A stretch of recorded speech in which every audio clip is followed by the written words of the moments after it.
नमस्कार साथियों, मैं मोहित त्रिवेदी आप सभी का स्वागत करता हूं आपके अपने YouTube चैनल सुपर स्कॉलर पर।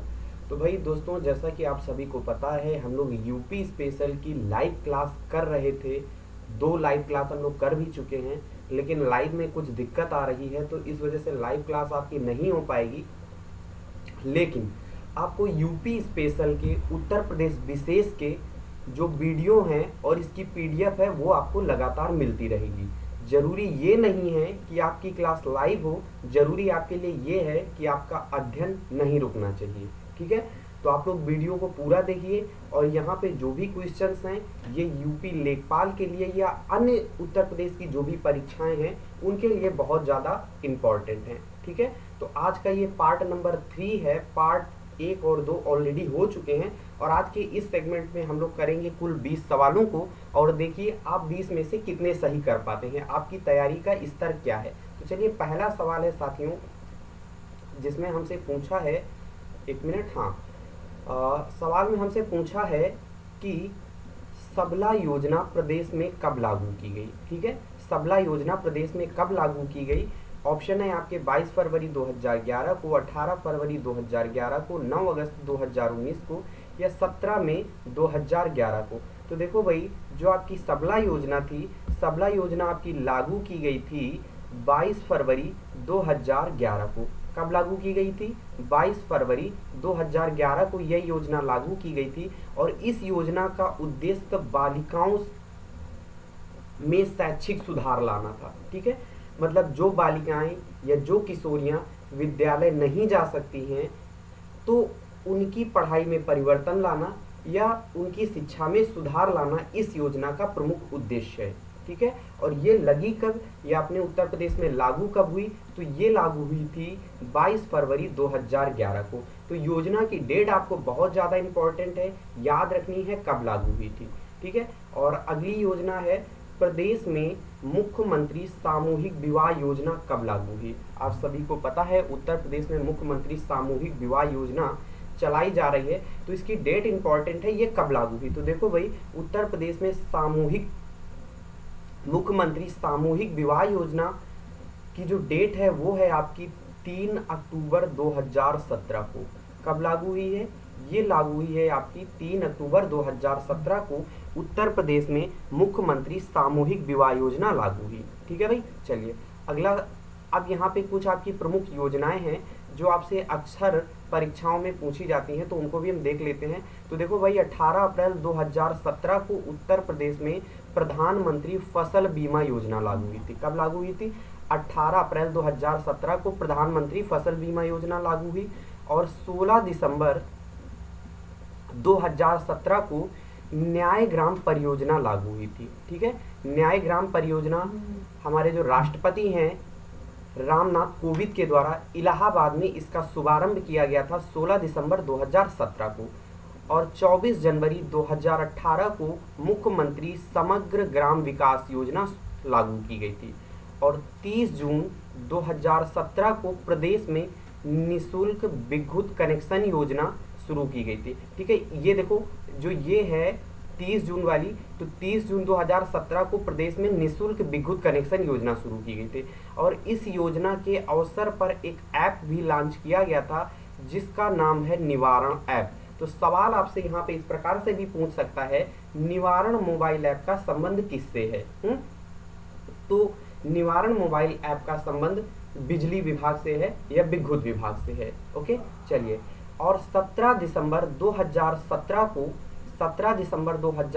को प्रदेश में प्रधानमंत्री सहज बिजली हर घर योजना अर्थात सौभाग्य योजना का शुभारंभ हुआ था। देखो, निःशुल्क विद्युत कनेक्शन योजना आपकी 30 जून 2017 को लागू हुई थी और प्रधानमंत्री सहज बिजली हर घर योजना 17 दिसंबर 2017 को लागू हुई थी, जिसको हम लोग इन शॉर्ट में सौभाग्य बोलते हैं। और इस योजना का जो शुभारंभ हुआ था वो आपके उन्नाव जिले से किया गया था। कहाँ से किया गया था? उन्नाव जिले से किया गया था। ठीक है भाई, और जो सौभाग्य योजना केंद्र स्तर पर लागू हुई थी वो लागू हुई थी आपकी 25 सितंबर 2017 को।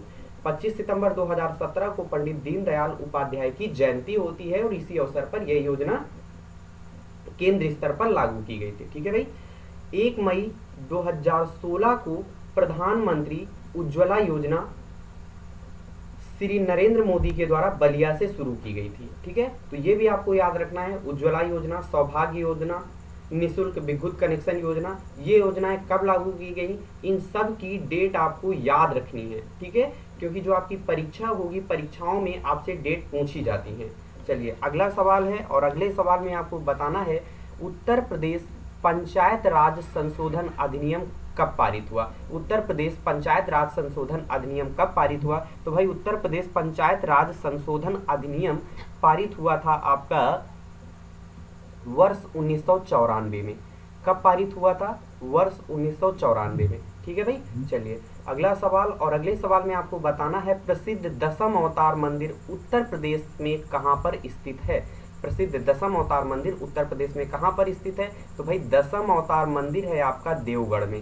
कहाँ पर है? देवगढ़ में। ओके, नेक्स्ट क्वेश्चन है उत्तर प्रदेश में दिया सिलाई उद्योग का प्रमुख केंद्र है। ठीक है, दिया सिलाई उद्योग का प्रमुख केंद्र है आपका बरेली।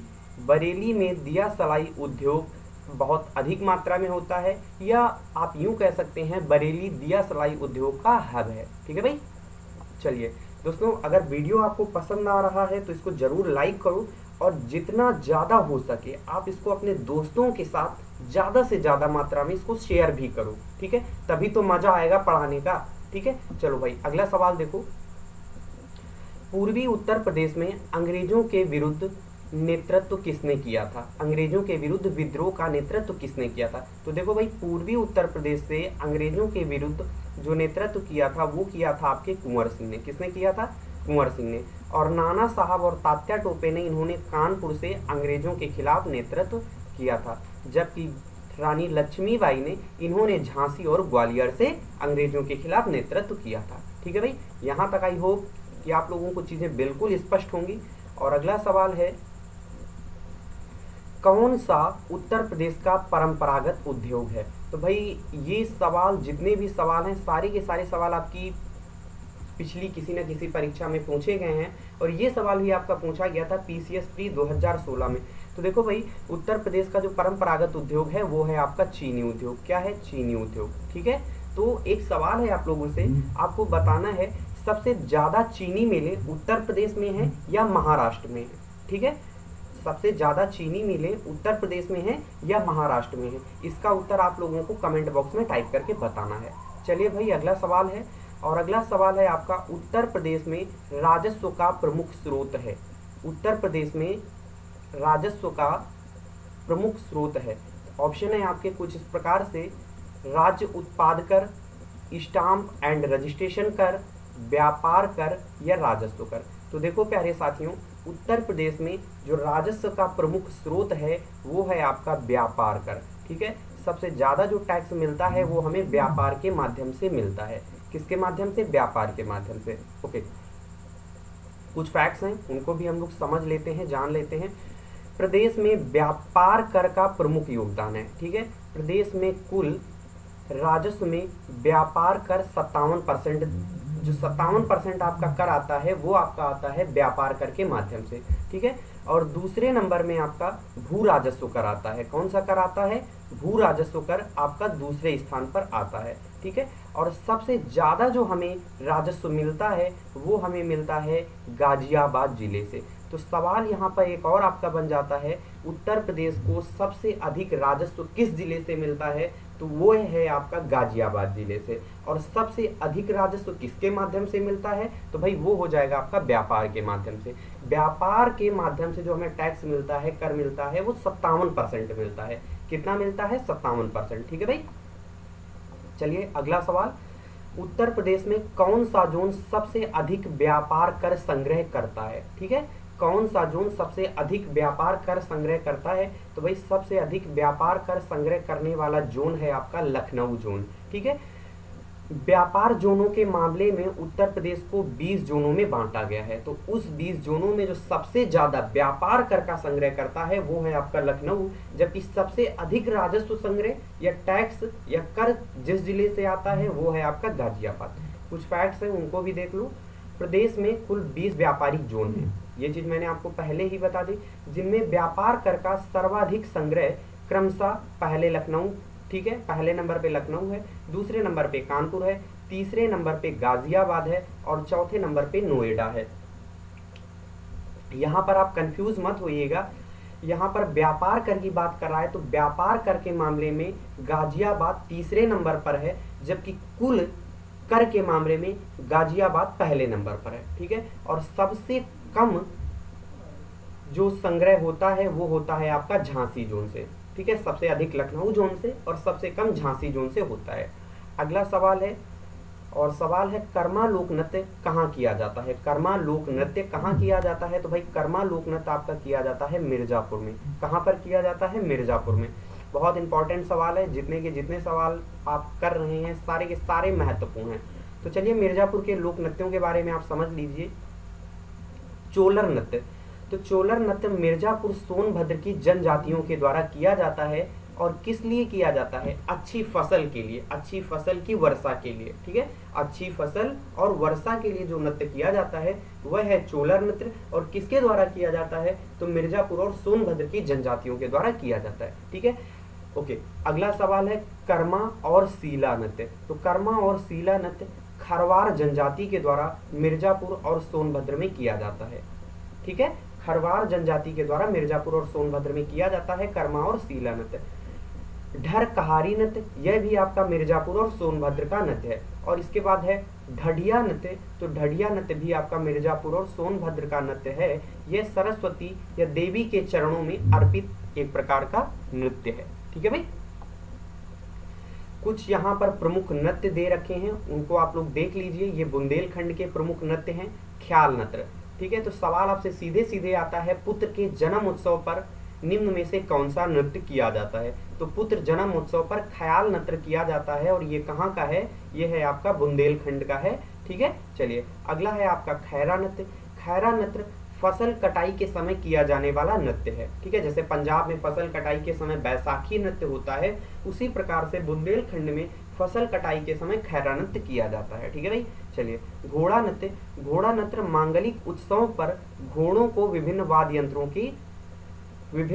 यंत्रों की ध्वनियों के माध्यम से नचाया जाता है। मतलब जो आपके घोड़े होते हैं उनको विभिन्न वाद्य यंत्रों के माध्यम से, उनकी ध्वनियों के माध्यम से घोड़ों को नचाया जाता है। ठीक है, और ये सारे के सारे नृत्य हैं आपके बुंदेलखंड के।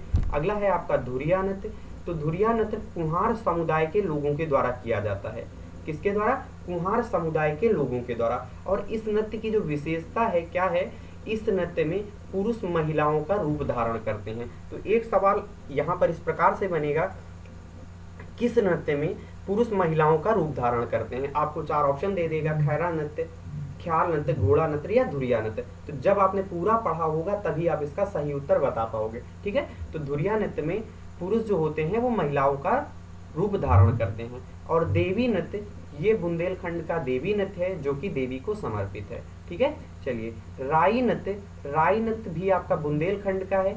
ये महिलाओं द्वारा जन्माष्टमी के अवसर पर किया जाता है। ठीक है, महिलाओं के द्वारा कृष्ण जन्माष्टमी के अवसर पर किया जाता है। इसी कारण से इसको बुंदेलखंड का मयूर नृत्य भी कहते हैं। तो यहाँ पे दूसरा सवाल इस प्रकार से बनता है, बुंदेलखंड का मयूर नृत्य है। तो बुंदेलखंड का मयूर नृत्य है आपका राई नृत्य। कौन सा नृत्य है, राई नृत्य। ओके, अगला सवाल है दीप नृत्य। तो दीप नृत्य बुंदेलखंड के अहीरों द्वारा दीपकों को कलश में रखकर किया जाता है। ये दीप नृत्य जो होता है चरकुला नृत्य की भांति ही किया जाता है। जैसे आपने देखा होगा चरकुला नृत्य जिस तरह से होता है, ठीक उसी प्रकार से आपका दीप नृत्य किया जाता है।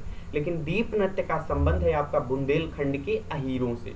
ओके, चलिए, तो आई थिंक ये जो बुंदेलखंड के नृत्य थे ये आपको क्लियर हो गए होंगे, स्पष्ट हो गए होंगे। अगला सवाल है, औरंगजेब ने अपने भाई शुजा को किस जिले के निकट पराजित किया था। ठीक है, तो औरंगजेब ने अपने भाई शुजा को इलाहाबाद जिले के निकट पराजित किया था। कहाँ पर, इलाहाबाद जिले के निकट। चलिए अगला सवाल है, उत्तर प्रदेश में सर्वाधिक सिंचाई निम्नलिखित में किस साधन द्वारा की जाती है। उत्तर प्रदेश में सर्वाधिक सिंचाई किस साधन के द्वारा की जाती है।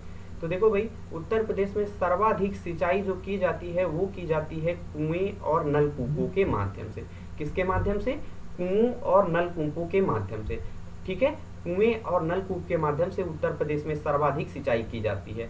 अब यहाँ पे देखो, अगर जैसे ऑप्शन नंबर सी में आपका कुएं दे देता और ऑप्शन नंबर डी में आपको नलकूप दे देता और उस स्थिति में आपसे पूछता यहाँ पर कौन सा सही होगा, तब सही होता आपका नलकूप, क्योंकि उत्तर प्रदेश में जो सबसे ज्यादा सिंचाई की जाती है वो नलकूप के द्वारा की जाती है। ठीक है, तो यहाँ पे कुआं और नलकूप सम्मिलित रूप से दे रखा था, इस कारण से ऑप्शन नंबर डी सही होगा। ठीक है भाइयों, यहाँ तक चीजें आपको स्पष्ट हैं। चलिए अगला सवाल है। अगला सवाल है, उत्तर प्रदेश में उर्दू को द्वितीय राजभाषा कब घोषित किया गया? तो भाई उर्दू को द्वितीय राजभाषा घोषित किया गया था 1989 में, यानी कि 1989 में उत्तर प्रदेश की उर्दू द्वितीय राजभाषा बनी थी। ठीक है, ओके। उत्तर प्रदेश में अनौपचारिक शिक्षा योजना कब लागू हुई? उत्तर प्रदेश में अनौपचारिक शिक्षा योजना कब लागू हुई? तो भाई उत्तर प्रदेश में अनौपचारिक शिक्षा योजना लागू हुई थी वर्ष 1999 में।